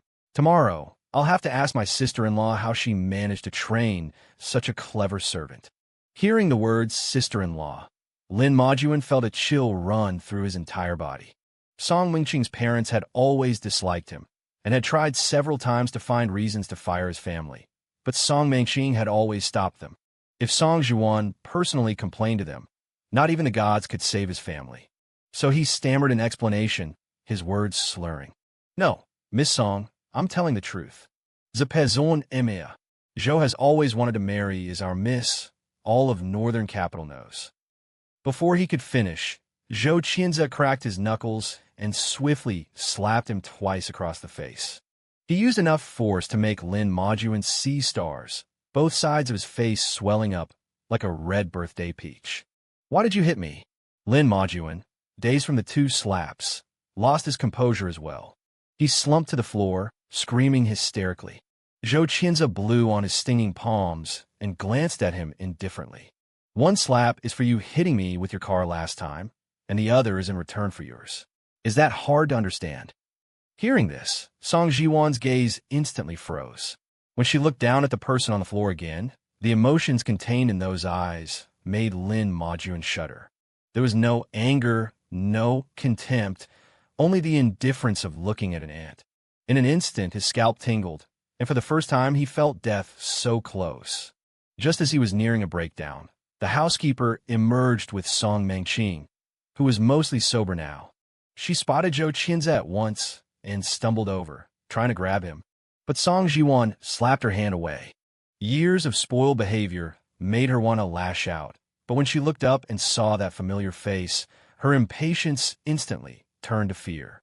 And Song Zhuan had never lorded her seniority over this niece, who wasn't much younger. But at this moment, she was in a terrible mood, and thus showed no mercy, reprimanding her in front of the servants. Song Mengxing, throwing a drunken tantrum in my house, and bringing a biting dog along. Have you become so forgetful that you've forgotten what I told you about the Song family not tolerating drunkards and good-for-nothings. The atmosphere in the entire villa dropped to freezing point because of these words. Everyone held their breath, shrinking back to avoid drawing the family head's ire. Except for Zhou Qinze. It was the first time he had seen Song Jiwan so angry. It was also the first time he had seen the usually lawless Song Mengqing so thoroughly subdued, which naturally surprised him. There truly is a remedy for everything. Since he had someone backing him now, he didn't need to hold back anymore, and decided to make everything clear. Song Mengqing, sit for now and you have to call me uncle, I'll be frank. I have no desire to be involved in your and Lynn Majuan's melodramatic love story. Whether you two break up or stay together has nothing to do with me. Stay out of my sight from now on. I have my own family now, and I'm also your elder. Even if we meet in the future, I expect you to show me basic respect. I don't expect you to be overly deferential, but the necessary etiquette is still required, so people won't gossip about the Song family's lack of discipline. Wouldn't you agree? These few words made Song Mengqing's veins bulge with anger. Just as she was about to retort, she heard another voice that filled her with dread. Didn't you understand? I understood. Seeing Song Mengqing's submissive apology, Song Jiwan felt weary, and left with a word, took Zhou Qinze by the hand and returned to the room. If you understood, then leave. Do I need to call the servants to escort you out? Song Mengqing didn't dare to linger for a moment, and dragged Lin Majuan downstairs in a panicked escape. The villa returned to silence. Zhou Qinze yawned, and just as he was about to lie back down on the bed, Song Jiwan pulled him into her embrace. What happened with the car accident? Did you hurt your forehead, then? Tell me. Zhou Qinze didn't want to worry her, so he tried to brush it off. It's nothing, it's all in the past. See, I am healthy. Song Jiwan interrupted him with a frown, picking up her phone to arrange a hospital checkup. If you were injured, it's not nothing. Hearing the concern and worry in her voice, Zhou Qinze's nose stung, and he felt like crying again. But he held back his tears and told her everything that had happened during this time, in detail. After the marriage alliance was set, I wanted to make things clear with Song Mengqing. The next afternoon, Song Mengqing was drowsily awakened by someone shoving her. She pressed a hand to her throbbing forehead and opened her eyes, ready to lash out, only to see Lin Majuan, who was sobbing uncontrollably. Mengqing, Madam wants to fire my parents and kick our whole family out of the Song house. Please think of something. The hazy images in her mind vanished instantly upon hearing this. She sat up abruptly, her voice full of disbelief. Impossible. With that, she grabbed her phone, intending to call Mother Song and demand an explanation. But as soon as the call connected and she stated her purpose, Mother Song hung up. This matter is non-negotiable. Hearing this resolute response, Lin Majuan's sobs grew louder, and he clung to her, pleading incessantly. Mengqing, miss, please talk to Madam again, okay?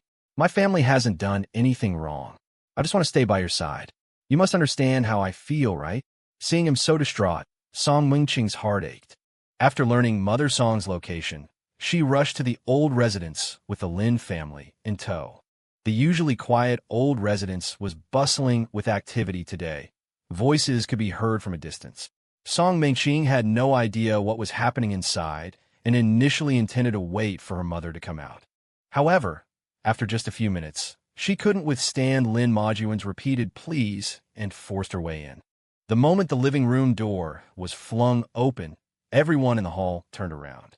Seeing the entire Song family, old and young, along with Father Zhou and Mother Zhou, gathered together, and witnessing Song Jiwan and Zhou Qinze kneeling before Old Master Song, offering tea, Song Mengqing realized this was not an opportune moment. She was about to leave with her entourage when Mother Lin, completely oblivious to the situation, threw herself to the ground, kneeling before Father Song and Mother Song, wailing and lamenting. Madam, Lao Lin and I have served you and Sir for over 10 years. I watched Miss grow up. Why are you firing our whole family without a word? If we've done something wrong, please tell us and we'll change. Being confronted by several servants in such a public manner, Madam Song's face darkened instantly. Enough. We'll discuss this matter back home. This is the old residence. Mother Lin, you're overstepping. Hearing the words, old residence, Mother Lynn only cried harder, even kneeling before the old master to plead her case. In an instant, the well-intended tea ceremony transformed into a courtroom drama of alleged injustice. The Lynn family of three insisted that the old master intervene, while Father Song and Mother Song were fuming but couldn't intervene due to etiquette and social considerations. Old Master Song had always been benevolent and never treated servants harshly, so upon hearing this, he was determined to get to the bottom of it. Seeing that even her grandfather was personally involved, Song Mengqing realized something was wrong. She fell silent, desperately trying to signal Lin Majuan with her eyes. But Lin Majuan, immersed in his own misery, misinterpreted her actions as a sign of complete abandonment and joined his mother in relentlessly kowtowing. Just as things were about to spiral out of control, Song Jiwan calmly picked up a cup from the table and smashed it in front of the Lin family. With a crash, glass shattered everywhere. The chaotic and disrupted hall fell instantly silent. After helping Zhou Qinzi sit down, Song Jiwan walked up to the old master and bowed slightly. "Dad, why don't you Uncle Zhou and Aunt Jiang go upstairs for some tea and chat? Leave this matter to me. I promise to give you and our relatives a satisfactory explanation." With his words, Grandpa Song naturally felt at ease and left with his in-laws. Only the Song family remained in the living room.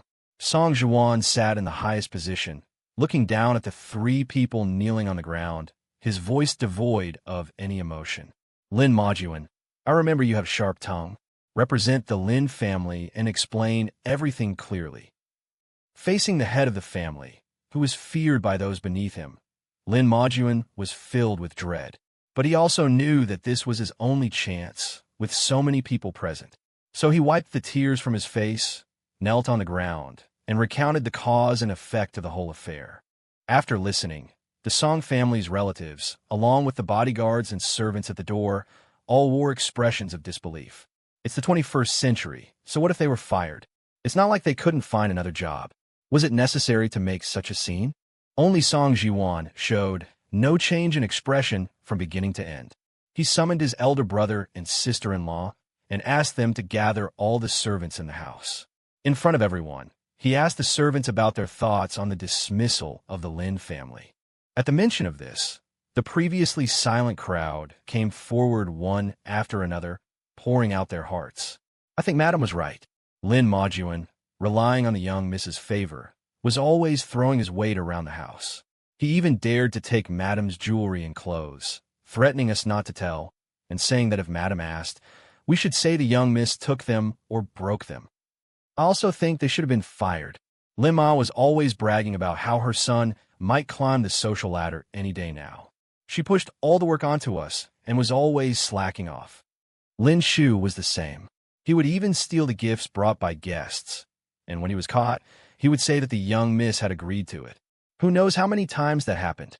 The faces of the Lin family turned ashen amidst the rising chorus of accusations.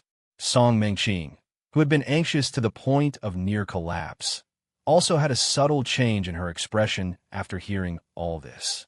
The rest of the Song family were either filled with righteous indignation or glared coldly, with not a single person showing any sympathy for these three. Zhou Qinzi, who had been watching coldly from the sidelines, picked up his teacup and took a few sips, a hint of coldness flashing in his eyes.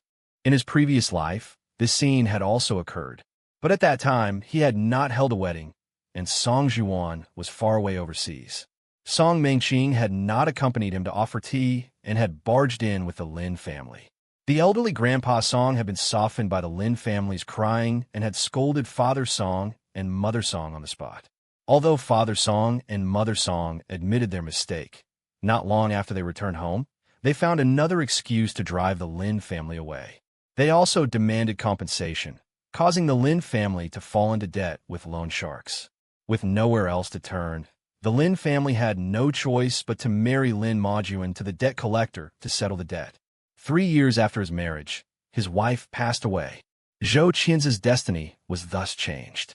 Reborn in this life, he changed his marriage partner, and the story took a different turn. Under the same circumstances, with Song Jiwan presiding, he believed that everything would be different. And indeed, it was as he expected. After Father Song and Mother Song also publicly clarified the matter, Song Jiwan directly announced the outcome. Everyone has heard the testimonies clearly, and the material evidence should also be in the Lynn family's possession. Brother, sister-in-law, I believe that based on the current situation, you should report this as a case of illegal theft and seek to recover and claim compensation for the stolen goods. What do you think? This awakened the others. Father Song and Mother Song quickly called 110.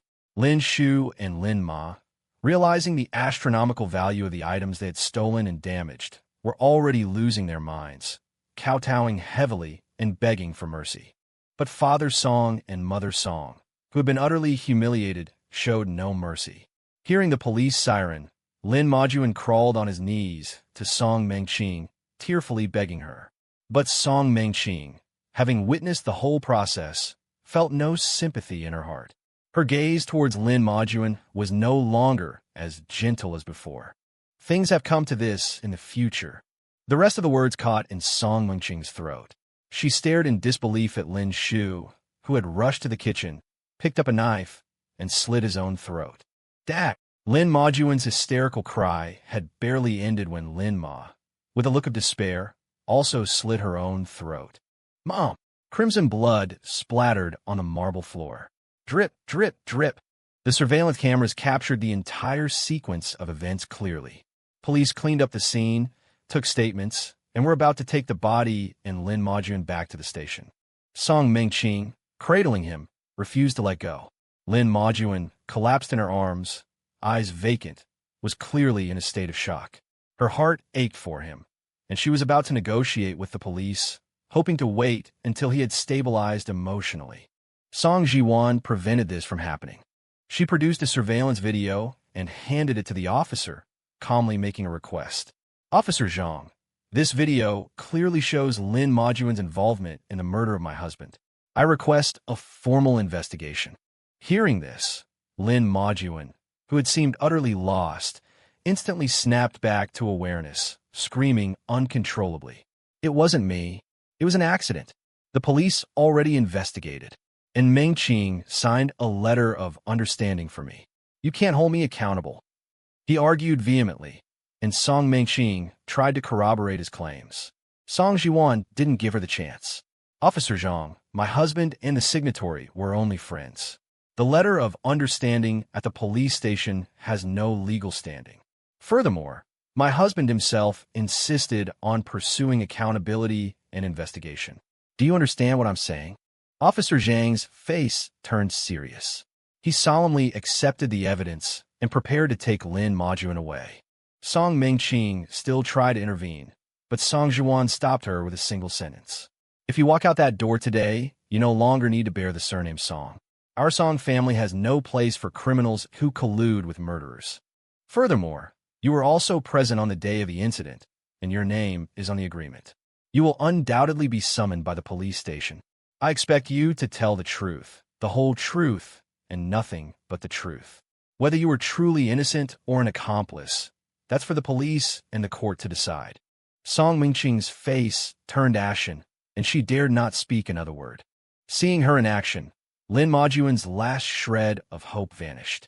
He mustered all his strength, broke free, lunged at her, and slapped her hard across the face, his voice filled with despair. Song Mengqing, you are such a weak, incompetent, and heartless woman. I misjudged you. No wonder Zhou Qinza looked down on you. You deserve to be dumped by him and used by me, ha ha ha. Let me tell you, I never liked you. All those sweet words I whispered to you were just to trick you into giving me money and gifts. That's all you were good for.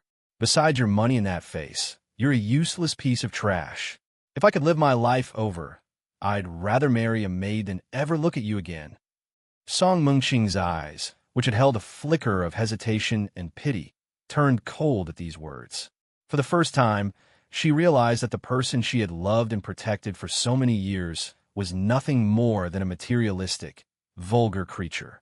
She shoved Lin Majuan away, her voice filled with unspoken anger and pain. Get out.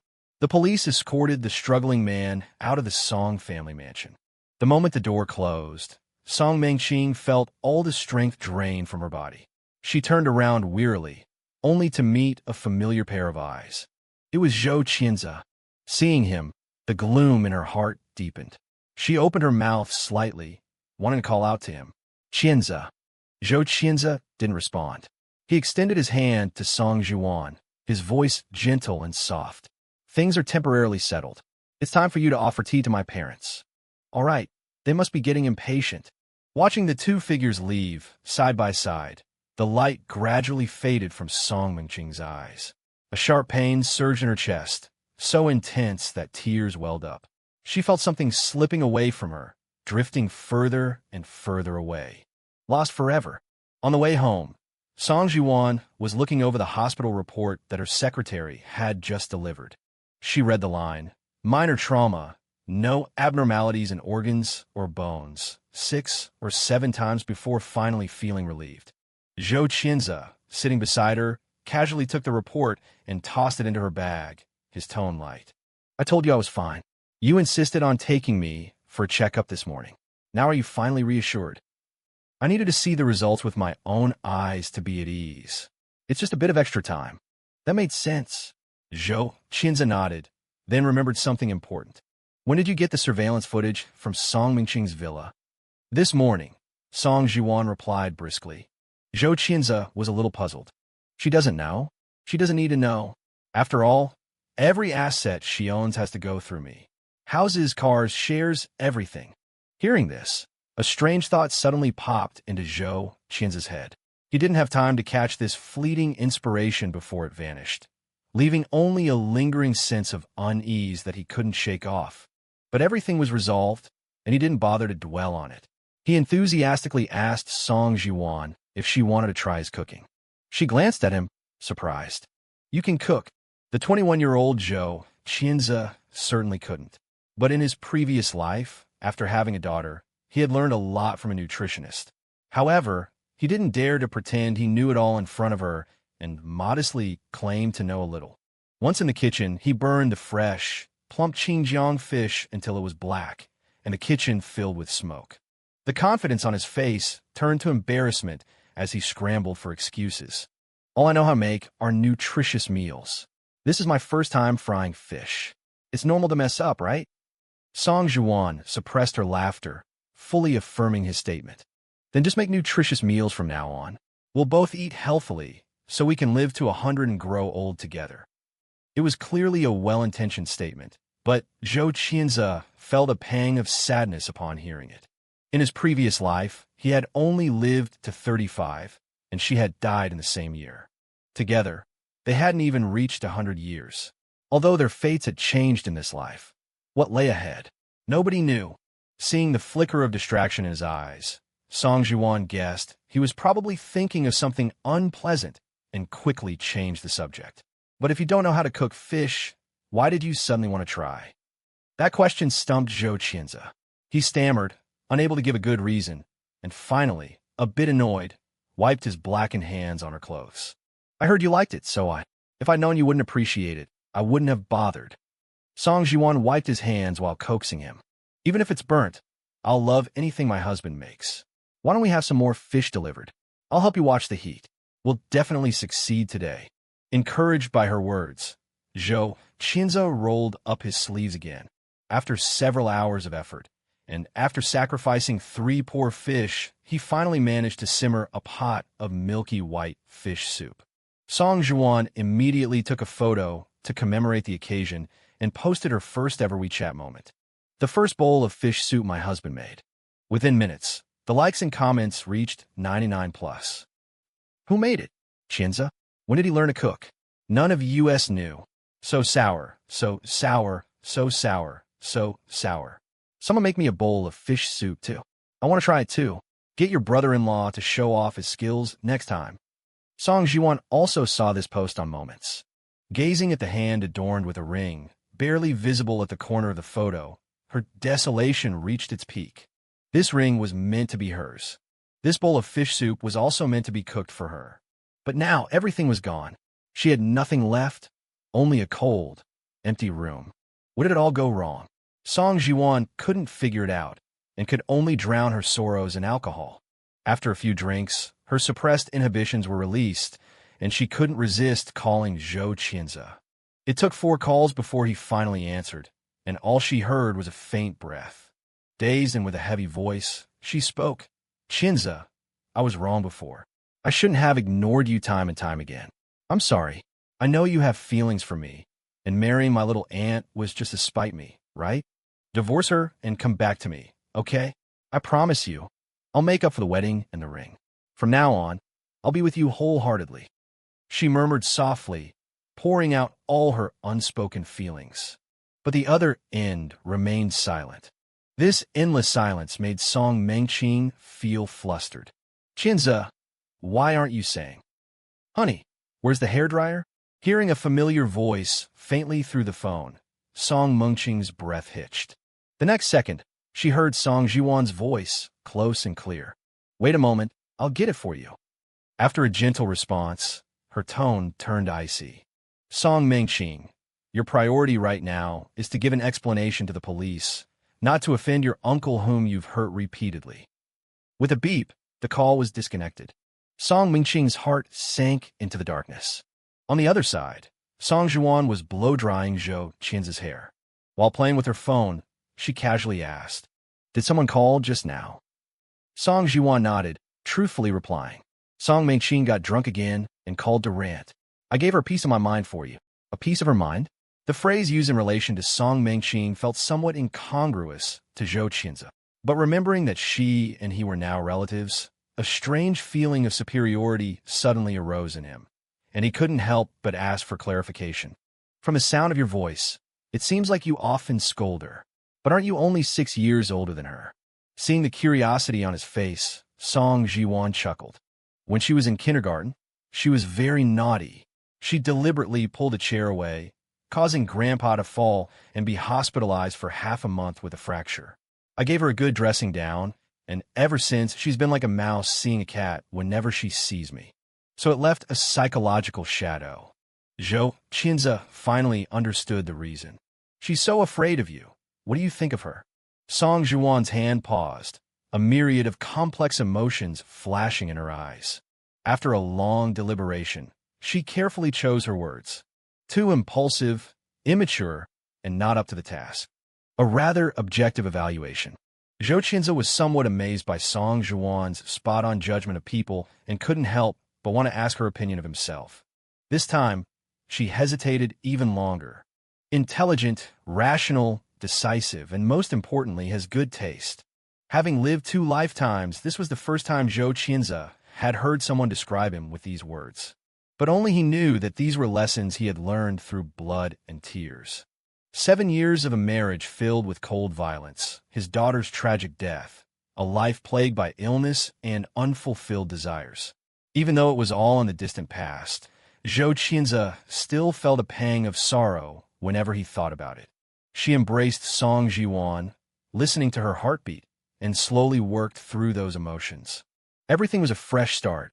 Days drifted by, and on the day of the first snowfall, Lynn Majuan, burdened with multiple charges including theft and premeditated murder, was sentenced by the court to 6 years in prison. When the news reached Song Mengqing, she was in a drunken stupor, paying it no mind. For the past 6 months, she had immersed herself in a life of debauchery, rarely experiencing moments of clarity. No one could dissuade her, and after each bout of drinking, she would endlessly murmur Zhou Qinze's name. Her friends exchanged worried glances, but not a single one dared to contact her. To be precise, no one dared to provoke Song Jiwan. After all, the media had several times captured photos of the two of them on their honeymoon abroad, looking like newlyweds deeply in love. Just before the new year, Song Jiwan returned with Zhou Qinze. Their honeymoon concluded to celebrate the holidays.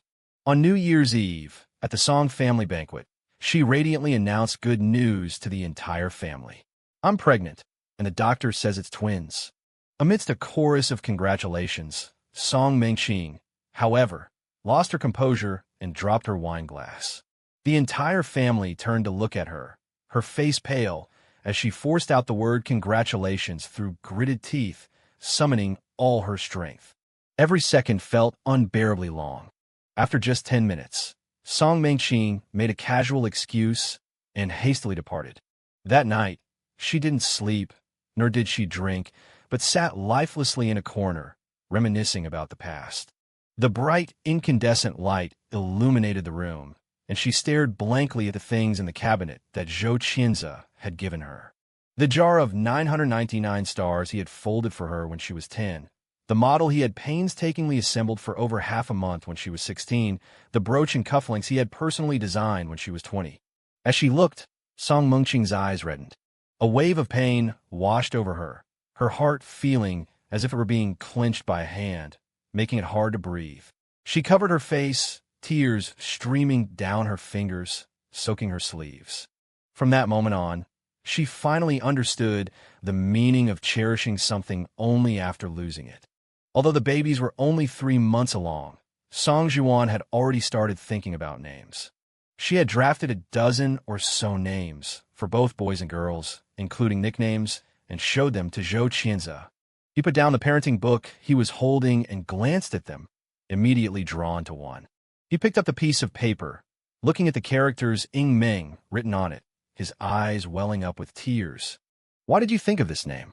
Although unsure why he was so emotional, Song Zhuan immediately embraced him, comforting him softly. "You don't like it? We don't have to use it. We can look at the others." As she spoke, Song Zhuan reached out to take the name and discard it. Zhou Qianze stopped her, holding the piece of paper close to his heart, a tearful smile on his face. "No, let's use this one. We'll definitely have a daughter, and we'll call her Ying Ming." He said it with such certainty that Song Zhiwan reached up to wipe away the tears from the corner of his eyes and handed him another piece of paper. "All right, then for the other child, how about Xing'a?" Hearing this, Zhou Qianze realized something was amiss. Song Yingming was the name of his daughter in his previous life, a name chosen by Old Master Song. But hearing the pair of names she had chosen, he suddenly realized that the name Yingming seemed to be her creation. He recalled that in his previous life, he had taken his child to the old mansion to visit Old Master Song, and Song Zhuan, who had been abroad, happened to be back. When they were leaving, they met at the door. After he greeted her, he was about to take his leave, but she, uncharacteristically, stopped him. "You brought the child back alone? Where is she?" At that time, Song Mengqing was still immersed in the devastating news of Lynn Majuan's marriage, drowning her sorrows in alcohol night after night, rarely seen for days on end. His heart ached, yet he still tried to cover for her. "She's been busy lately. I didn't want to disturb her work, so I came back alone." Even after all these years, Zhou Qianze still remembered the look Song Zhiwan gave him then. It was clouded, inscrutable, and tinged with a hint of hidden pain. He hadn't understood it then. Now, recalling it, his heart was filled with mixed emotions. In his previous life, he had been filled with a reckless courage, determined to see things through. She, too, had concealed her innermost thoughts so perfectly, and so the two of them had missed out on so many years. 7 months later, Song Zhiwan gave birth to twin daughters. He and Song Zhiwan had agreed that their elder daughter, Song Yingming, would inherit the Song family business, and their younger daughter, Jiang Xinghe, would inherit the Zhou family business. During Song Zhiwan's pregnancy, he had stayed by her side while also taking care of her work for the next 6 months. Therefore, after the children were born, Song Zhiwan had plenty of time to help take care of them, and with the additional support from Zhou's mother, Song Zhuan enjoyed a leisurely life. After her postpartum confinement, the couple took their children back to the old family residence. The old master was overjoyed and divided the jewelry left by the old madam into 2 portions, giving them all to his 2 great-granddaughters. The other elder members of the Song family had also prepared generous gifts. Song's father and mother even transferred ownership of their private amusement park, saying it was a welcome gift for their granddaughters. Zhou Qianze remembered that this amusement park had originally been under Song Mengqing's name. He subconsciously glanced at her, only to realize that, after not seeing her for several months, she looked haggard and almost unrecognizable. Perhaps sensing his gaze, Song Mengqing raised her head. Her bloodshot eyes flickered for a moment, and then she looked away. Song Zhiwan also followed his gaze and frowned slightly. In the years since she and Zhou Qianze had been married, she had rarely inquired about Song Mengqing's affairs, but she had heard some rumors from time to time. Although Song Jiwan disliked her spoiled princess attitude, she was still the daughter of her eldest brother. As the head of the Song family, both emotionally and rationally, she couldn't watch Song Mengqing continue down this path of self-destruction. So, after the family banquet ended, Song Jiwan called her into the study. No one knew what they discussed, but when Song Mengqing came out, her complexion had improved a lot, and there was a spark in her eyes again. Seeing her revitalize, the old master, Song's father, and Song's mother were all relieved. On the way home, Zhou Qinze couldn't resist his curiosity. "Honey, what did you talk about in the study?" Song Jiwan tucked the small blanket around the child and held his hand in hers. "I gave her the Jingchuan project. Just that. Just that." Seeing the confusion on Zhou Qinze's face, Song Jiwan patiently explained, "The reason she's been drowning herself in alcohol is that she's been living a life of luxury for too long and is trapped in romantic entanglements. Give her something to do, and when she's busy, she won't have time to dwell on these things. It's better than her drinking herself into trouble one day and worrying our elder brother and sister-in-law." Winter passed, and spring arrived, year after year. The two little girls gradually grew up, babbling and learning to call for mommy and daddy. Since their marriage, Song Jiwan, once known as a workaholic, had started living a 9-to-5 life with punctual departures. Every day after work, her first task, as instructed by Zhou Qinze, was to buy various desserts, toys, and a bouquet of flowers. Before they even enter the house, the two little ones would hear their footsteps and rush over, calling mommy, mommy nonstop. The decisive and resolute female CEO in the business world was completely overwhelmed by her daughter's siege. Sometimes she would take the elder one on the swing, other times she would take the younger one to play with the toy train, not getting a moment's rest. After 4 or 5 years of such torture, Song Jiwan couldn't take it anymore. As soon as the children reached the right age, she sent them to kindergarten. On the first day of school, after waving goodbye and watching the two little figures disappear behind the door, she let out a long sigh of relief and left, holding Zhou Qinze's hand. Seeing her eagerness, he clicked his tongue and teased with a smile, "I wonder who it was that said 2 daughters were wonderful and wanted to be with them every moment as they grew up, even saying they wanted to open a kindergarten at home. It's only been a few years, and you can't stand it anymore." Song Jiwan pressed her temples, deeply regretting her youthful ignorance. "Neither of us is particularly lively, so how do we end up with 2 kids who are each more boisterous than the other?" On this matter, Zhou Qinze had plenty to say. He looked at her steadily, speaking with heartfelt earnestness. "It's not that you spoil them too much.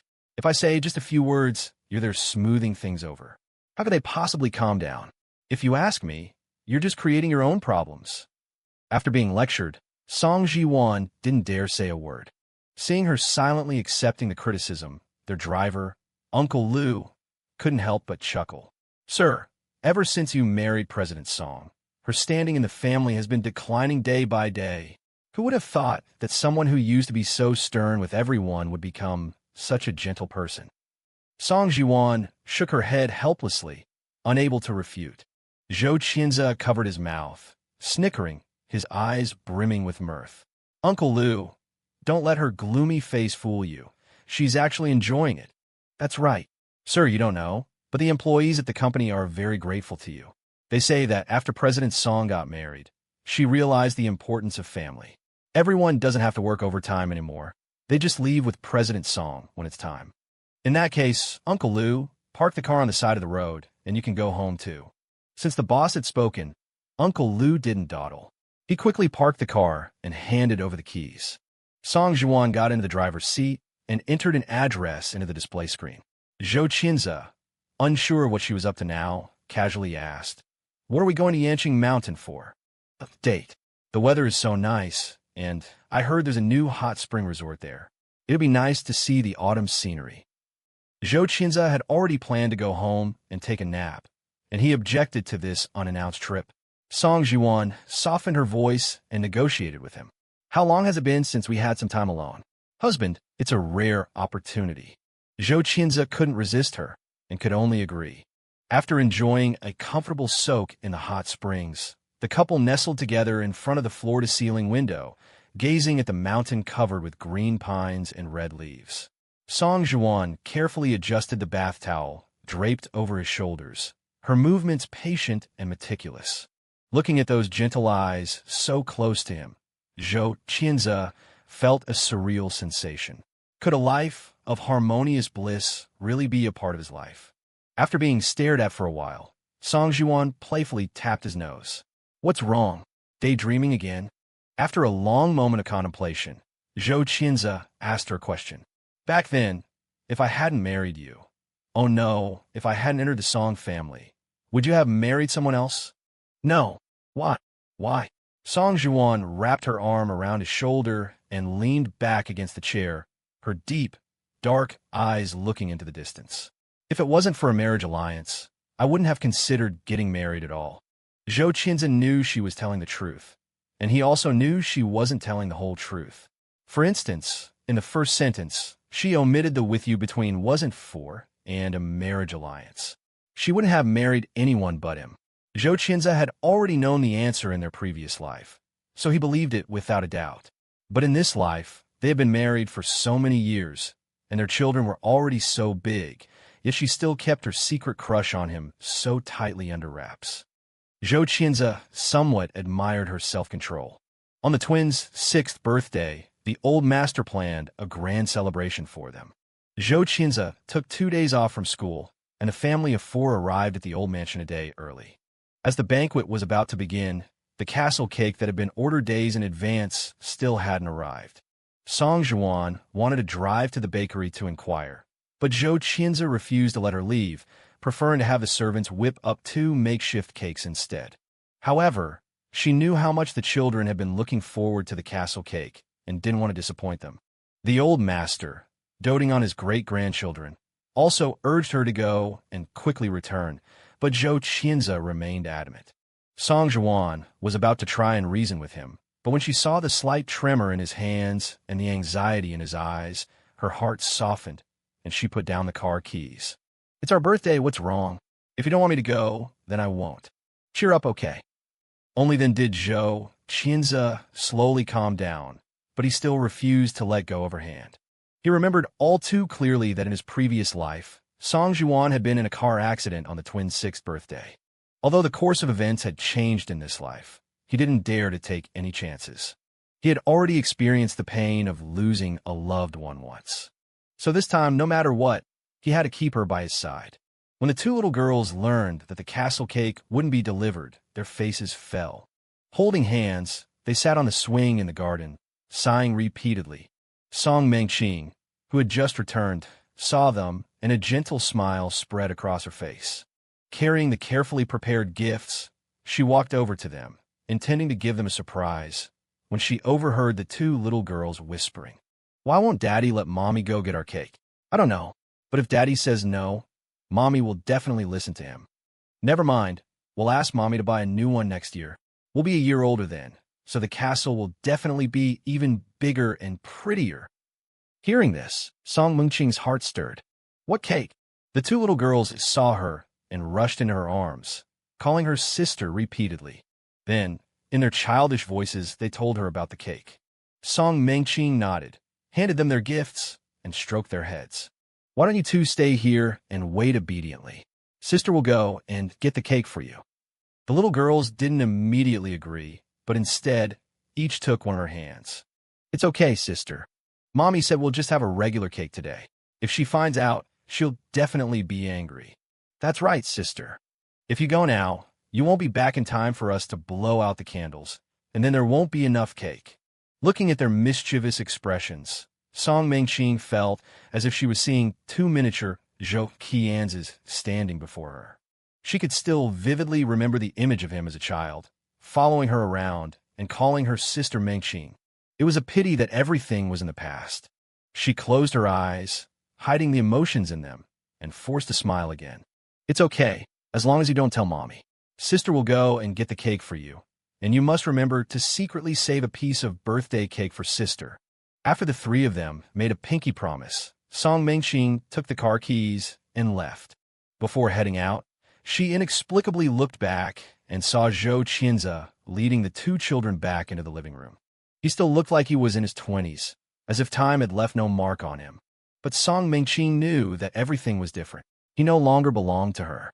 Only after his figure disappeared behind the door did Song Mingqing despondently get into the car. The weather today was a bit gloomy. She watched the distance on the navigation system slowly shorten as she waited at a red light. When she looked up again, a very dilapidated car suddenly pulled up in the right lane beside her and rolled down the window.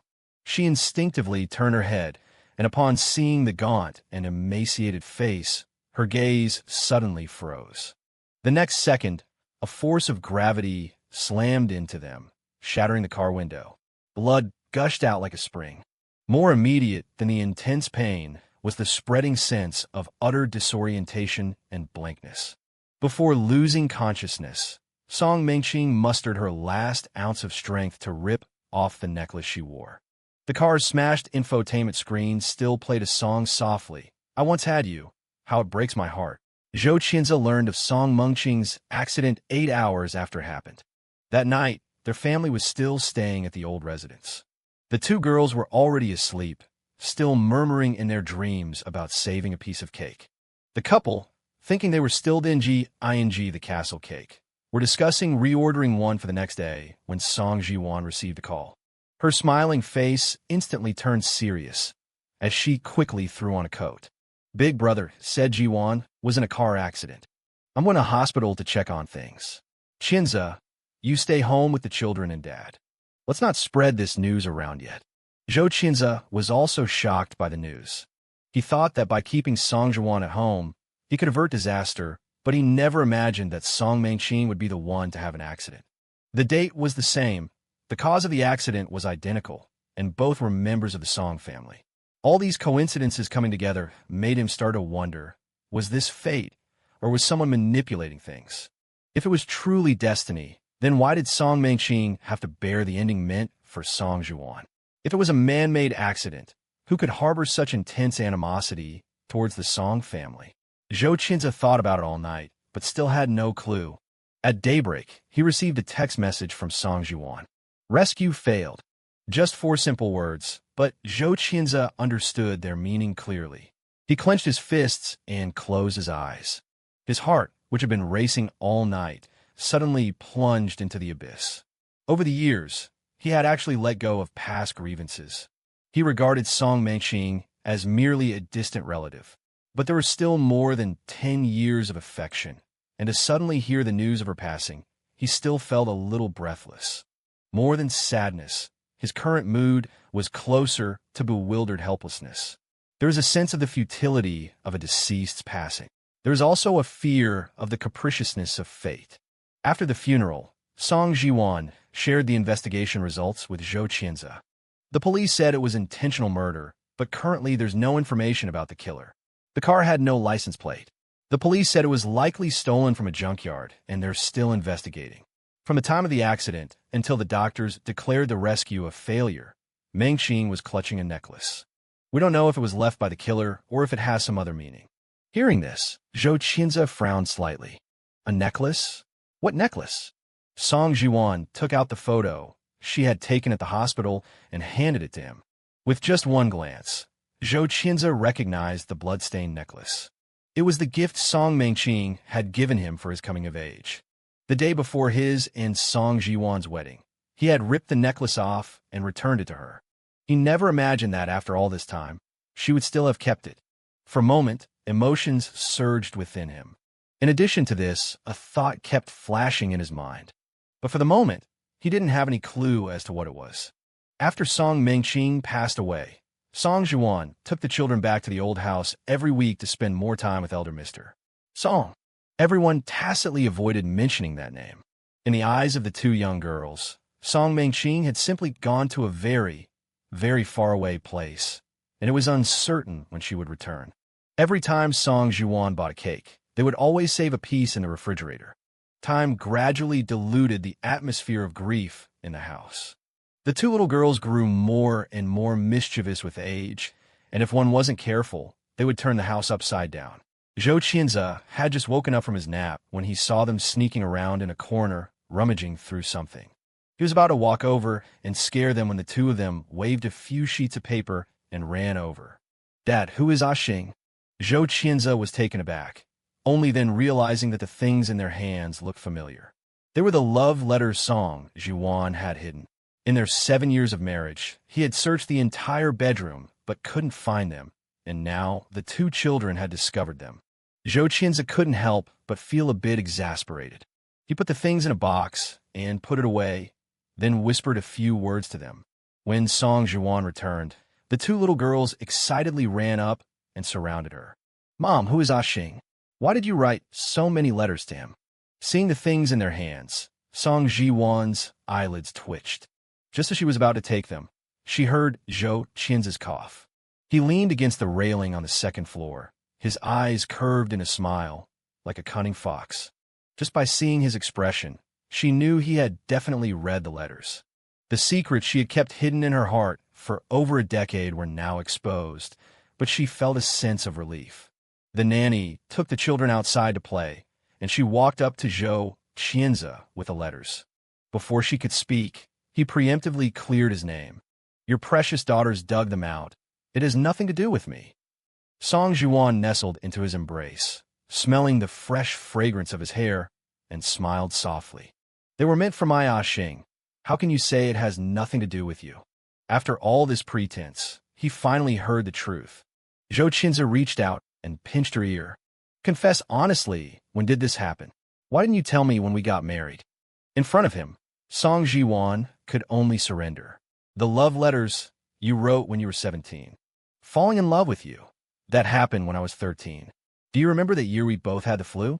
My parents were busy with work every day, so they entrusted me to your mother's care. We stayed in a hospital suite, and your condition was milder, so you recovered quickly. Every day, you would bring me medicine and candy, but because you were afraid of me, you wouldn't dare to say a word. You wouldn't dare to wake me when I was asleep, and you would sit by my bedside for an hour. The medicine would get cold, and you would fall asleep. When I woke you up, the first thing you did was take away the medicine bowl, saying it was uncomfortable to drink cold medicine, and then you ran out to ask someone to heat it up for me. I have a cold personality, and my older siblings are much older than me. Those who are close to my age are all of a different generation. Everyone is afraid of me, so I've always been alone since I was young. Only you, every time you saw me, you would greet me obediently. During holidays, you would give gifts to Meng Qing and also ask her to bring one for me. Although you were kind and polite, I remembered it for many years and never forgot. It's just that I knew you didn't like me, and I was so much older than you, so I buried these things in my heart. Fortunately, I finally have the opportunity to tell you now." Too much time had passed, and Zhou Qianze actually couldn't remember the thing Song Jiwan was talking about. But when he saw her eyes shining like stars as she recounted these past events, he couldn't stop the urge to cry. It turned out that while he was trying to reach for the stars, in another person's eyes, he was also the morning star that had illuminated her life. He wiped his tears on her clothes and choked out. "So every Christmas, the Santa Claus who put gifts on the windowsill of my room was you?" "It was me. The suit I wore on my 18th birthday was also something you mixed in with Song Jiwan's gifts." "You guessed that too? When you heard that I was going to have an arranged marriage with you, were you so happy you lost your sense of direction?" "Yes, east, west, south, and north, I couldn't find any of them." The winter wind howled, bitter and desolate. Zhou Qianze stood alone on the empty rooftop, his mind in a daze. He didn't know why he was there, nor did he understand how, in the blink of an eye, he saw the three people he least wanted to see. Lynn Majuan, holding a little girl's hand on his left and with his right hand tucked into Song Jiwan's pocket, approached him arrogantly. "Where's your precious daughter? Where's your precious daughter?" This sentence echoed in Zhou Qianze's mind like a nightmare. He looked around frantically, searching for his daughter, but there was no one in sight. Looking up again, he saw a silver necklace gleaming coldly, its light stinging his eyes. He couldn't help but close them. When he opened them again, he was pulled from the dream and back to reality.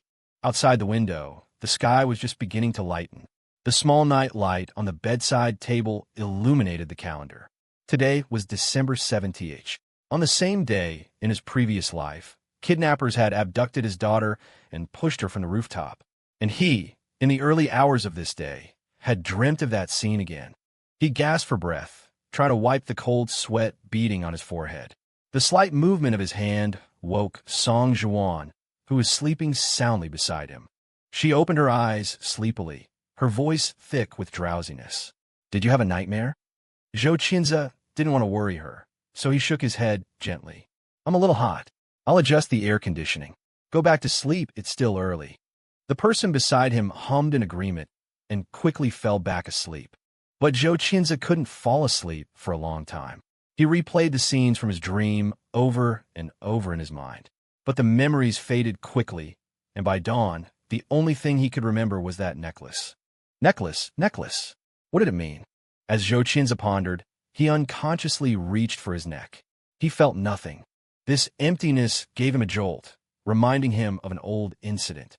The reason he had returned the necklace to Song Mengxing was because Lin Majuan had taken a liking to it.